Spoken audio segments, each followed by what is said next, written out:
A caminho de Berlim, Alemanha, 29 de julho de 1872. Capítulo 13. Os copos chacoalham de leve em cima da mesa enquanto o trem atravessa a área rural da Alemanha. Adi está sentada no vagão de restaurantes, bebericando um café e olhando pela janela, admirada com a velocidade com que o mundo fica para trás. Os seres humanos são capazes de coisas tão extraordinárias, não só de crueldade e de guerra, mas também de arte e de invenções. Ela vai voltar a esse pensamento várias vezes no decorrer dos anos, quando as bombas forem lançadas e as construções desabarem, quando países inteiros forem consumidos pelo horror e novamente quando as primeiras fotografias forem gravadas nos negativos de filme, quando os aviões decolarem pelos ares e quando os filmes de cinema não forem mais preto e branco e sim em cores. Está maravilhada, sempre vai ficar maravilhada. Absorta nos próprios pensamentos, Adi não ouve o fiscal se aproximando até que ele apareça ao seu lado, pousando a mão de leve no seu ombro. Fraulein, o seu bilhete, por favor, pede. Adi sorri. Só um minuto. Ela baixa os olhos para a mesa e finge revirar a bolsa. Com licença, diz ela levantando-se. Devo ter deixado o bilhete na minha cabine. Não é a primeira vez que repetem a cena, mas é a primeira vez que o fiscal decide segui-la, acompanhando Adi como uma sombra enquanto ela vai em direção a uma cabine que não existe, à procura de um bilhete que nunca comprou. Adi aperta o passo na esperança de colocar uma porta entre os dois, mas não adianta, o fiscal a segue a cada passada, de modo que ela diminui o ritmo e para em frente a uma porta que leva a uma cabine que obviamente não pertence a ela, esperando que ao menos esteja desocupada. Não está. Assim que estende a mão em direção à maçaneta, a porta escapa e se abre, revelando um compartimento em meio à penumbra, com um homem elegante parado logo na entrada, de cachos castanho escuros escorrendo como tinta sobre as têmporas. Ela é tomada por um sentimento de alívio. Herr Wald, cumprimenta o fiscal, endireitando a postura como se o homem na porta fosse um duque e não a escuridão. Luke sorri. Aí está você, Adeline, diz, com uma voz aveludada e suntuosa como o mel do verão. Os olhos verdes passam dela para o fiscal. A minha esposa tem a mania de ficar escapando. Agora ele tem um sorriso malicioso nos lábios. O que foi que a trouxe de volta para mim? Adi esboça um sorriso enjoativo de tão doce. Meu amor, eu esqueci o meu bilhete, diz. Ele dá uma risadinha e tira um pedaço de papel do bolso do paletó. Luke a puxa para perto. Como você é esquecida, querida. Ela se irrita, mas morde a língua e se apoia nele. O fiscal examina o pedaço de papel e deseja uma boa noite aos dois. Assim que ele sai, Adi se desvencilha de Luke. Minha Adeline. Ele estala a língua. Isso não é jeito de tratar o seu marido. Eu não sou nada sua e não precisava da sua ajuda. Sem dúvida, responde ele de modo seco. Entre, não vamos ficar brigando aqui no corredor. Luke a puxa para o compartimento, ou pelo menos é o que ela acha, mas em vez de entrar no recinto familiar de uma cabine, Adi depara apenas com a escuridão, vasta e profunda. Seu coração para de bater por um instante, quando ela erra o degrau com a queda repentina, enquanto o trem e o mundo ficam para trás e eles voltam para o nada, para o espaço vazio entre os mundos. Ela percebe que nunca vai conhecer a escuridão por completo, que nunca vai conseguir compreender a natureza dele, porque agora se dá conta do que é este lugar. É ele, é o âmago dele, a noite vasta e selvagem, a escuridão, repleta de promessas e violência, medo e liberdade. E quando a noite volta a assumir sua forma usual, não estão mais no trem alemão, e sim em uma rua, no centro de uma cidade que ela ainda não sabe que se chama Munique. Adi deveria estar irritada com o sequestro e com a mudança de planos repentina, mas não consegue reprimir a curiosidade que surge no rastro da confusão, o resplendor súbito de uma novidade, a excitação da aventura. Seu coração dispara no peito. Ela decide não deixar que ele perceba a sua admiração, mas suspeita que ele perceba mesmo assim. Há um brilho de prazer naquele olhar, um toque de verde escuro. Estão parados na escadaria de um teatro de ópera adornado por colunas. As roupas de viagem foram substituídas por um vestido muito mais elegante, e Adi fica imaginando se a peça de gala é real, tanto quanto qualquer coisa possa ser, ou só um feitiço de fumaça e sombra. Luke está ao seu lado, com o lenço cinza em volta da gola e os olhos verdes dançando sob a aba de uma cartola de seda. A noite fervilha de agitação, com homens e mulheres subindo os degraus de braços dados para assistir à apresentação. Ela descobre que se trata de Tristão e Isolda, de Wagner, embora os nomes não signifiquem nada para ela.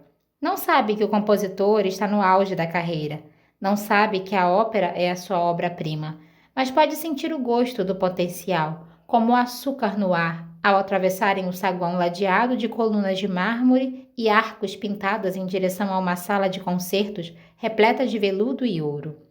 Luke pousa a mão sobre a lombar dela, levando-a até a frente de um camarote, uma caixa baixa com uma vista perfeita para o palco. O coração de Ade dispara de entusiasmo, logo antes de se lembrar de Florença. Não confunda este gesto com bondade. Eu só quero ser o responsável por derrotar você. Contudo, não há nenhum sinal de maldade nos seus olhos ao se acomodarem nos assentos, nenhum resquício de crueldade no seu sorriso, somente o prazer lânguido de um gato deitado sob o sol. 2 taças aparecem, cheias de champanhe borbulhante, e ele oferece uma a ela. Feliz aniversário, diz, enquanto as luzes se apagam e a cortina sobe. A música começa. A tensão crescente de uma sinfonia os envolve, com as notas soando como ondas, fluindo pelo salão e batendo nas paredes. A atmosfera muda como uma tempestade atingindo um navio, e então aparecem Tristão e Isolda. Suas vozes são mais grandiosas que o palco.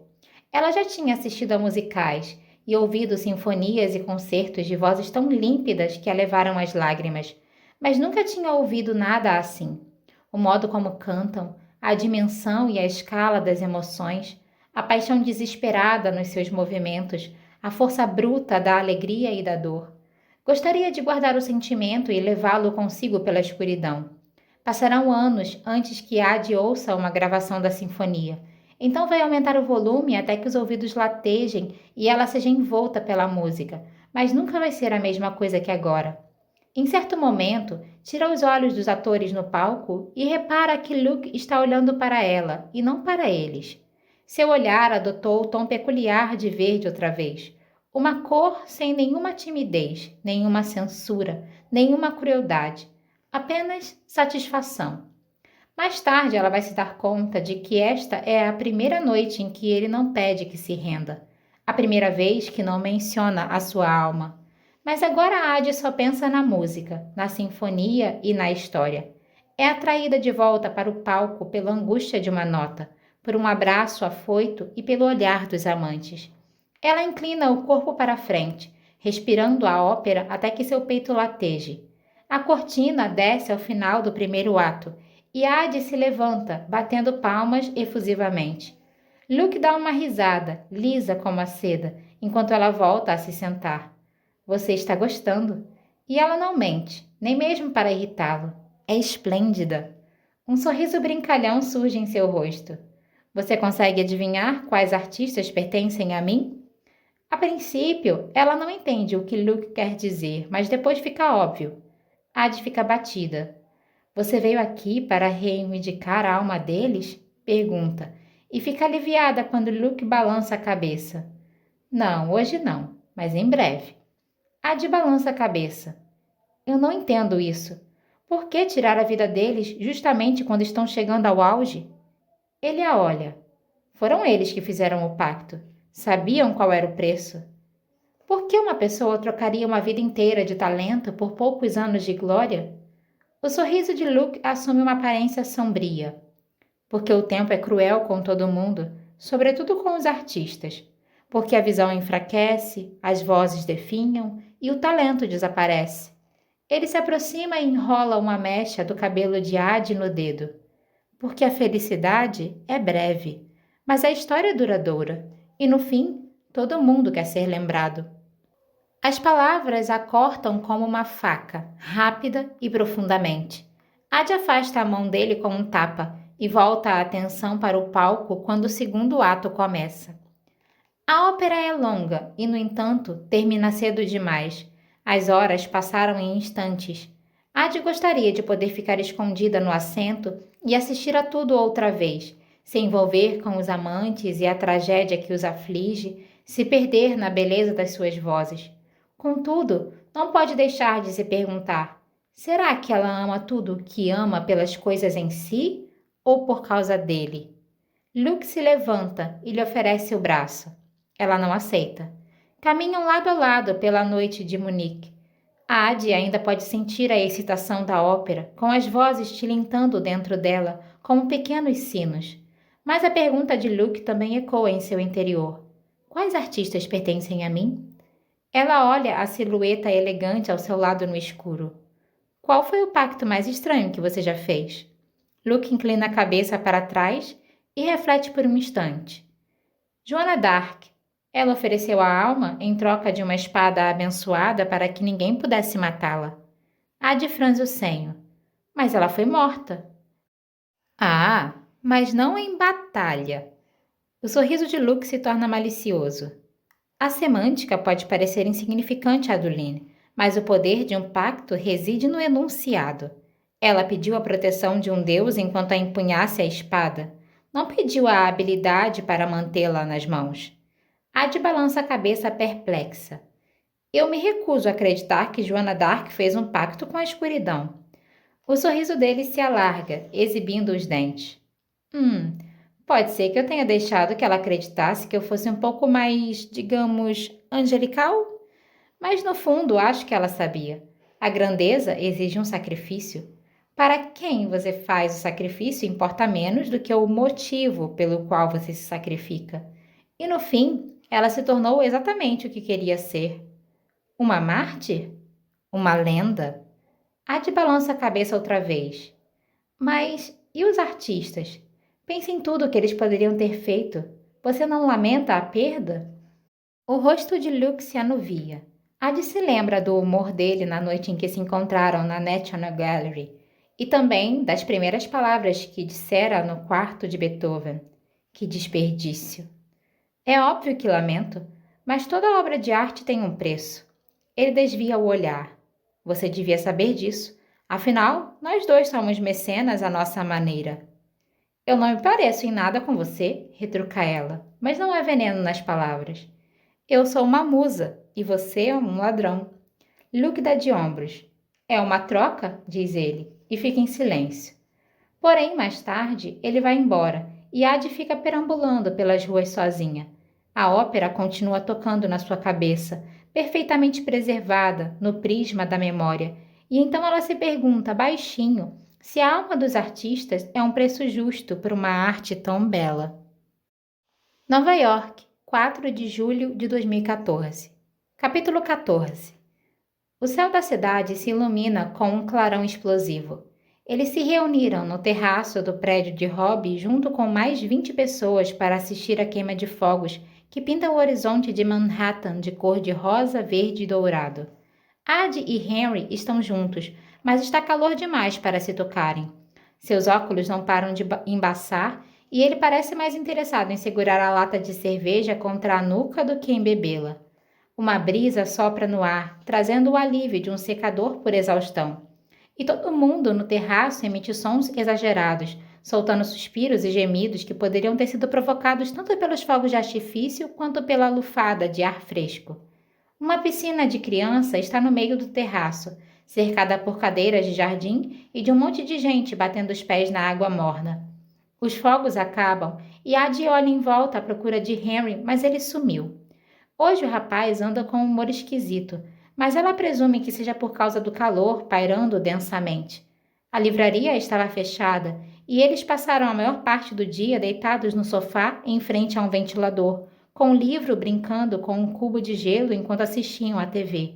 O calor esgotante sufocou até mesmo a energia frenética de Henry. Adi estava cansada demais para contar histórias. Henry estava cansado demais para escrevê-las. As portas do terraço se abrem com um solavanco e Rob surge, parecendo que saqueou um caminhão de sorvete, com os braços carregados de picolés derretidos. As pessoas vibram e comemoram, e ele dá a volta no terraço, distribuindo as guloseimas até então congeladas. Quem sabe na 12ª vez não dá certo? ela pensa quando Rob lhe entrega um picolé de frutas. Mas apesar de ele não se lembrar dela, Henry já lhe contou o suficiente, ou talvez Rob, por conhecer todas as outras pessoas presentes, simplesmente deduza. Uma delas não é igual às outras. Ad não perde um segundo. Ela abre um sorriso de repente. Ah, minha nossa, você deve ser o Rob. Ela joga os braços em volta do seu pescoço. Henry me falou muito sobre você. Rob se desvencilha do abraço. Sério? Você é ator. Ele me disse que você é fantástico, que é só uma questão de tempo para você ir para Broadway. Rob fica corado e desvia o olhar. Eu adoraria assistir a uma das suas peças. Em que você anda trabalhando? Rob hesita, mas ela pode senti-lo fraquejar, dividido entre se esquivar e contar a novidade. A gente está ensinando uma versão de Fausto, sabe? Aquela coisa de um homem que faz um pacto com o diabo. Ad morde o picolé e sente uma onda de aflição nas gengivas.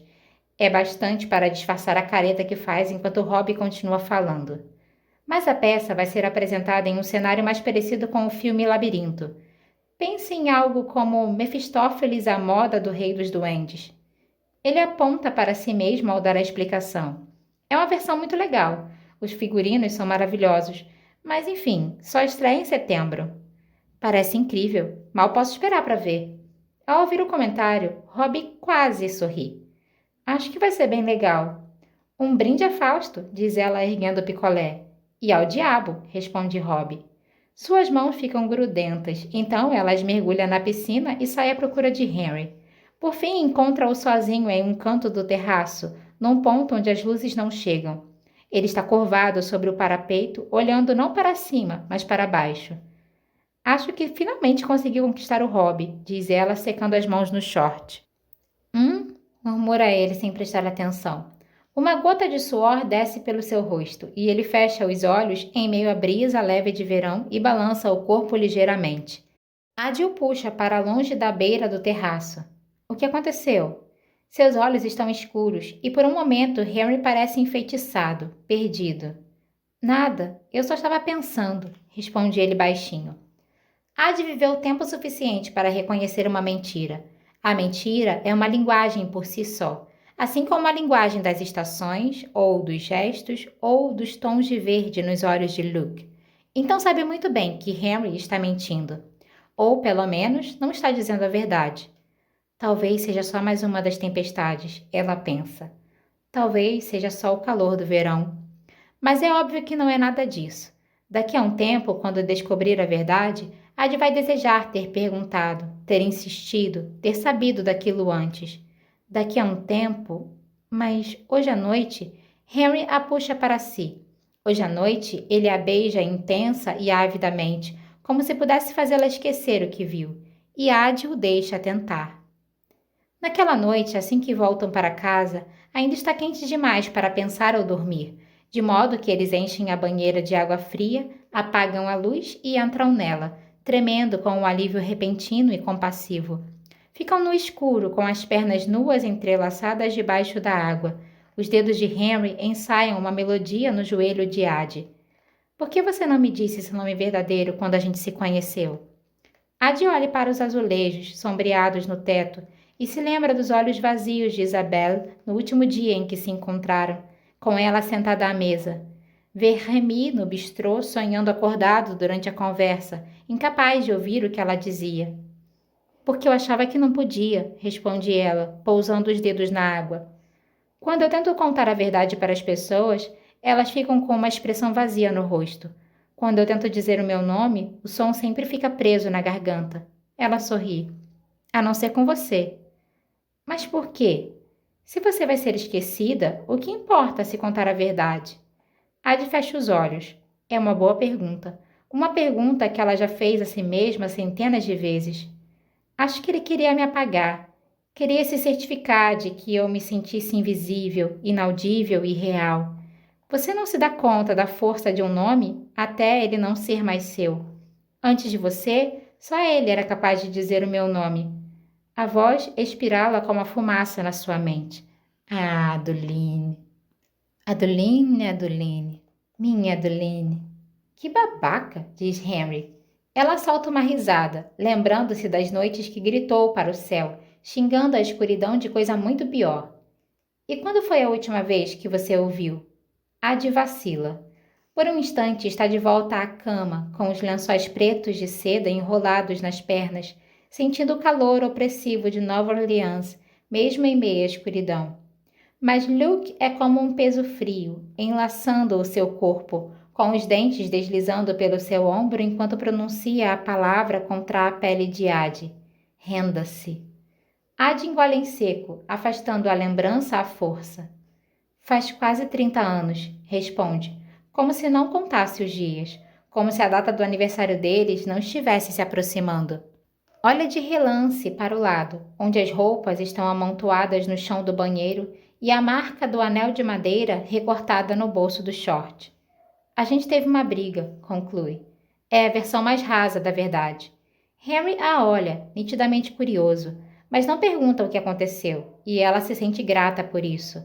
Há uma certa ordem cronológica na história. Ela vai contar quando chegar a hora. Por enquanto, Ad estende o braço e liga o chuveiro. A água cai neles como a chuva relaxante e constante. É o tipo perfeito de silêncio, natural e vazio. Ficam sentados um de frente para o outro, debaixo do jato de água gelada.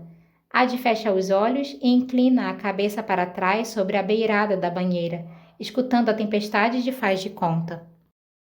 Região de Cotswolds, Inglaterra, 31 de dezembro de 1899. Capítulo 15. Está nevando. Não é uma geada nem alguns flocos erráticos, mas uma inundação de branco. Ad se senta encolhida na janela da pequena casa de campo, com uma lareira acesa às suas costas e um livro aberto sobre o joelho, enquanto assiste ao céu desabar. Já acompanhou a passagem de um ano para o outro de muitas maneiras diferentes.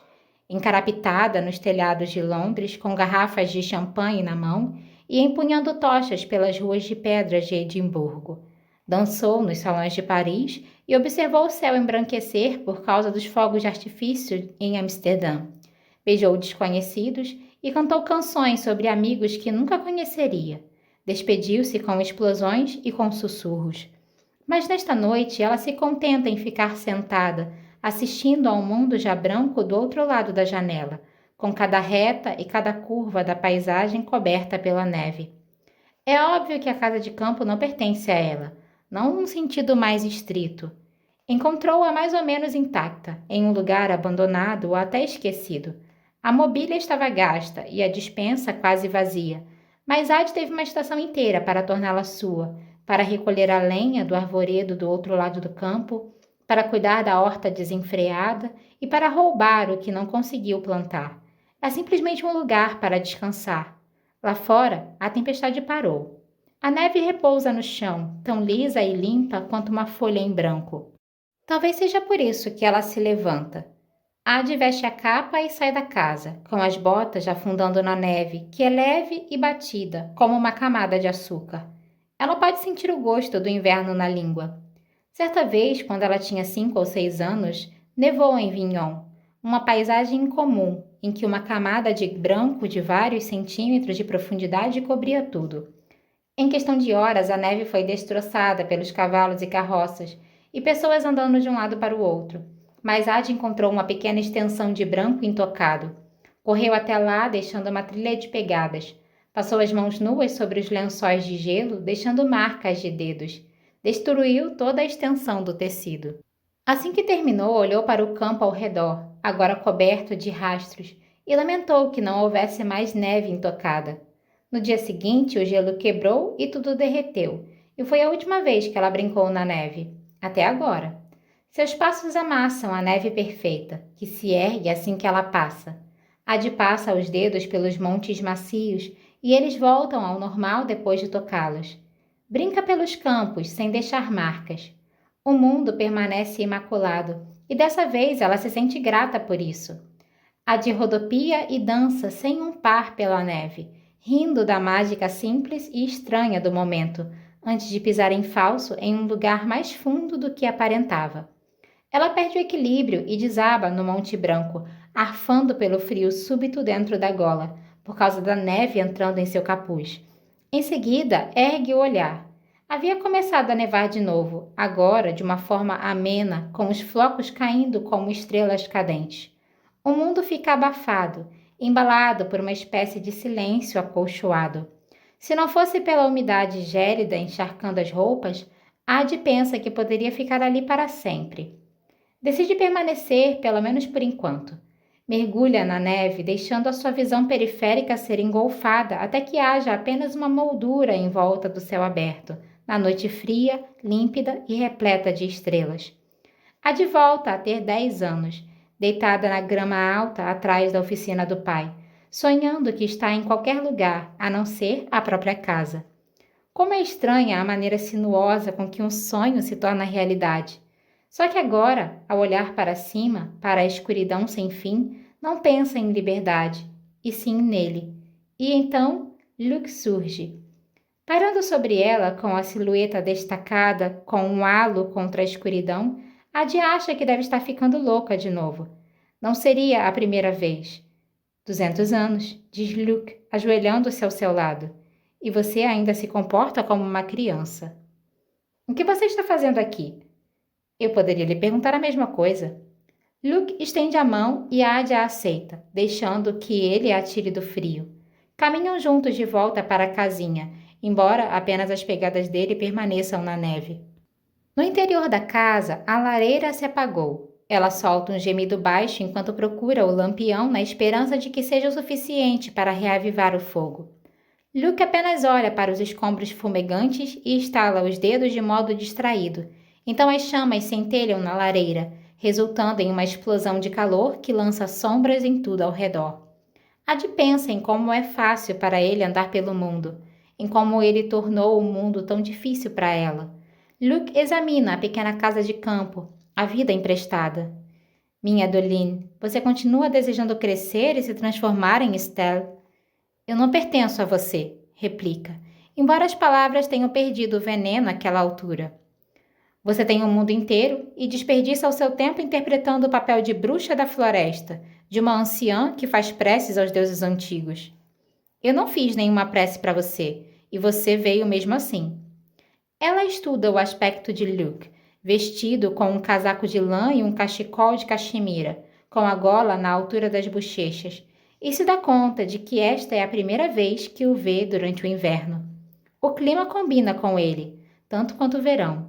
A pele pálida do seu rosto se tornou branca como mármore. Os cachos castanho escuros são da cor do céu sem luar, e os olhos verdes tão frios e brilhantes como as estrelas. Ad gostaria de poder desenhá-lo, parado diante do fogo. Mesmo depois de tanto tempo, ela sente os dedos formigando de anseio pelo carvão. Ele passa a mão na cornija da lareira e diz: Eu vi um elefante em Paris. São as mesmas palavras que Ad disse a ele tantos anos atrás. Uma repetição inesperada para o momento, cheia de coisas não ditas. Eu vi um elefante e pensei em você. Eu estava em Paris e você não. Então pensou em mim. Não é uma pergunta. Ele não responde. Em vez disso, olha em volta e diz: É uma maneira lamentável de se despedir de um ano. Podemos fazer melhor que isso. Venha comigo. E ela fica curiosa. Está sempre curiosa. Mas nesta noite balança a cabeça. Não. Ele ergue o queixo orgulhoso, franze as sobrancelhas escuras. Por que não? Ad dá de ombros. Porque eu estou feliz aqui. E não confio em você para me trazer de volta. O sorriso dele bruxuleia como a luz do fogo, e ela espera que seja o fim, que ela se vire e veja que Luke desapareceu, de volta à escuridão. Mas ele continua no cômodo, como uma sombra na sua casa emprestada. Luke se senta na outra cadeira. Faz surgir 2 taças de vinho do nada, e eles permanecem sentados diante do fogo como se fossem amigos, ou pelo menos inimigos durante um período de trégua. Ele conta sobre Paris no final da década e na virada do século. Fala sobre os escritores que brotam como flores, sobre a arte, a música e a beleza. Sempre soube como tentá-la. Diz que é uma época de ouro, uma era de luz. Você apreciaria a cidade? Sem dúvida. Na primavera, ela vai a Paris para visitar a Exposição Universal e testemunhar a Torre Eiffel, a escultura de aço que se ergue em direção ao céu. Caminhar em meio a construções de vidro, instalações efêmeras e ouvir todo mundo falando sobre o século que se foi e o que chegou, como se houvesse uma linha demarcada na areia entre o presente e o passado, como se tudo não fosse uma coisa só. A história é contada em retrospecto. Por enquanto, ela ouve Luke falar e é o bastante. Não se lembra de cochilar, mas quando acorda já é de manhã. A casa de campo está vazia e o fogo virou brasas. Um cobertor já foi posto sobre seus ombros e do lado de fora da janela o mundo voltou a ser branco. Ad vai se perguntar se ele esteve mesmo ali.